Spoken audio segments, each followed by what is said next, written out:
Welcome back to the Rack Warehouse YouTube channel. Today we are taking a look at the Malone MPG585 EcoLight base trailer. The EcoLight trailer from Malone is an accessible alternative to carrying gear like kayaks, bikes, and canoes on the roof of your vehicle with its weight capacity of 400 pounds and its marine-grade galvanized steel frame construction. With its lighter and more compact design compared to most sport trailers, the EcoLight is easy to maneuver around and store when not in use, while still having plenty of hauling capability. To begin assembly of the EcoLight trailer, locate piece 1 of 2 of the trailer's tongue assembly.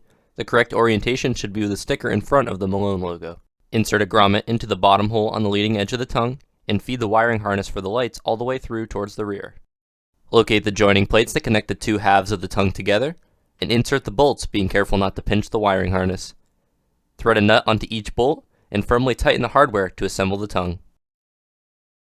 Loosely assemble your frame. Your frame is in the correct orientation when the holes for the side marker lights are positioned like this towards the front of the frame, and the Malone logo is facing towards the rear.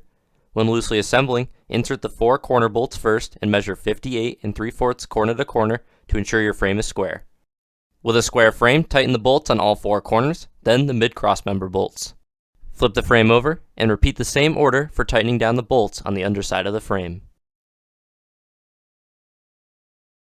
Place the front and rear spring hangers onto the frame, and tighten the front spring hangers, leaving them loose enough that their position can be adjusted later. Fully tighten the rear spring hangers. Position the tongue over the holes on the frame, and drop in the longer bolt with a washer from the top. At the rear of the tongue, pull the wires to one side and insert the small bolt with a washer. Add a nut and tighten down the hardware with a couple of wrenches. Do the same for the longer bolt in the front as well. Now you can begin assembling the axle and spring assembly. Place the centering stud on the spring into the axle, then assemble the tie plates, U-bolts, and nuts as shown. You'll want to tighten the U-bolts just enough that the tie plate can be adjusted but won't fall off the centering stud. Repeat this for both sides. Lift the spring axle assembly into place, first sliding the slipper end of the spring into the rear brackets. Insert a bolt through the front bracket and spring, and add a nut. Don't over-tighten this hardware as it may bend the spring. Repeat this on both sides, and tighten down the front brackets. Last but not least, tighten down the U-bolts fully to secure the axle and springs to the trailer's frame. Time to install the wheels. Make sure the valve stem is facing out, and thread all 5 lug nuts on hand tight. Do not attempt to fully tighten yet, as you're going to need to torque them down to spec with a torque wrench once the trailer is flipped back over and the wheels are on the ground. Once you have the lug nuts hand tight, go ahead and flip your trailer over to torque them down.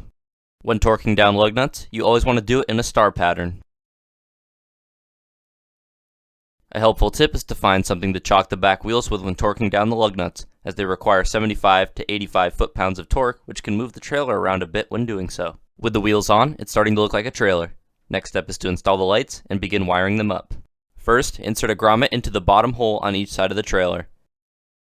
Insert one into the bottom hole on each side of the mid-cross member as well. Locate the set of holes towards the front of the trailer on each side of the frame to install your side marker lights. Route the wiring through the side hole and the bolt through the top hole. Thread on a nut and give it half a turn with a socket. That's all you need. When installing the taillights, the driver's side is going to be a little different than the passenger side. Make sure you have the correct taillight. You can tell by the reflector as it should be facing out. Locate the bracket for your license plate, as this is part of the taillight install on the driver's side. Install it on the taillight first, and feed the wiring through the grommet. Mount the taillight onto the trailer by adding the hardware on the inside of the frame and tightening it down with the socket wrench. It's the same process for the passenger side taillight minus the license plate bracket. Shown here is the correct orientation for the wiring.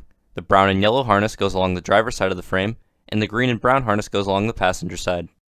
To begin wiring up your lights, route the harness through the grommet to the front of the trailer.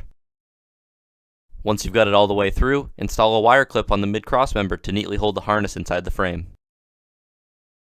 You're going to need to tap into the harness to get power to your side marker lights. To do so, start by splitting a small section of the harness down the middle. Locate one of the quick connectors and place the brown wire in the connector. Then, insert the black wire on the side marker light into the connector as well, and pinch the metal piece protruding from the connector down with a pair of pliers. Then, close the cap on the connector. Your connection should look like this. Route the harness back through the grommet towards the taillight. You're going to want to cut the excess wiring harness for a cleaner install, but make sure you leave a little extra slack. We chose to cut the harness at the frame line to be safe. You'll need to split the brown and yellow wires apart to connect them to the taillights. The easiest way is to rest the harness on the frame and pull it through the blade of the knife. Strip the wires and twist them at the ends. To make the connection between the harness and the taillights, Malone uses twist caps. Twist the ends of the wiring harness together, yellow to yellow and brown to brown, and add the twist cap on the end and do as the name suggests until you made a solid connection. Add wire clips where necessary to clean up the wiring harness within the frame of the trailer. Repeat the same steps as the driver's side to wire up the passenger side of the trailer. With your lights wired up, it's time to move on to installing the fenders. Install the fender mounting brackets onto the frame. You're going to want to leave them hand tight to make sure it's easier to install the fender itself in a second.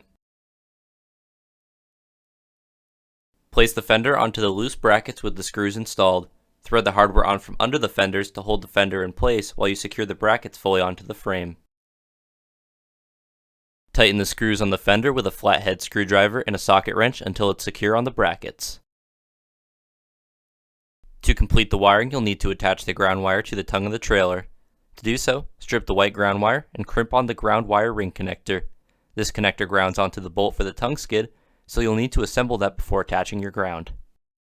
Rest the skid underneath the tongue. Locate the bolt to attach the skid and add a washer.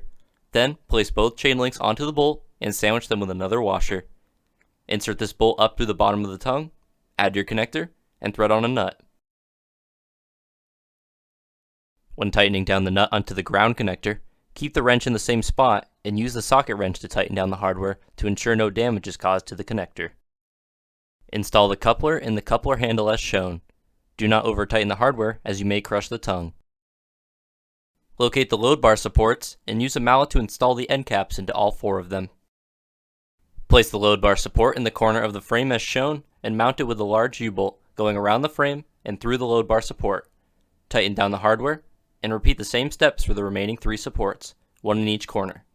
A method we found easier than what the instructions indicate for mounting the load bars onto the supports is to first install the brackets onto the supports loosely, 1 for each support, and routing the load bar through the brackets, sneaking a bolt underneath the bar. Then tighten the bolt holding the bracket onto the support fully. This allows you to slide the bar freely within the bracket, making the process of aligning the bars much easier. Once your load bars are evenly lined up, go ahead and tighten down the bolt on the brackets that holds the bar in place. Your trailer is 99% done. The final step is to install the end caps into the ends of the load bars. Test to make sure your lights work. And with that, your trailer is ready to hit the road. But before you do, make sure to check the guidelines in your local area on how to register your trailer. Thanks for checking out our video on the EcoLight trailer from Malone. If you have any questions about the trailer, give us a call at 1-800-272-5362 or send us an email to info@rackwarehouse.com.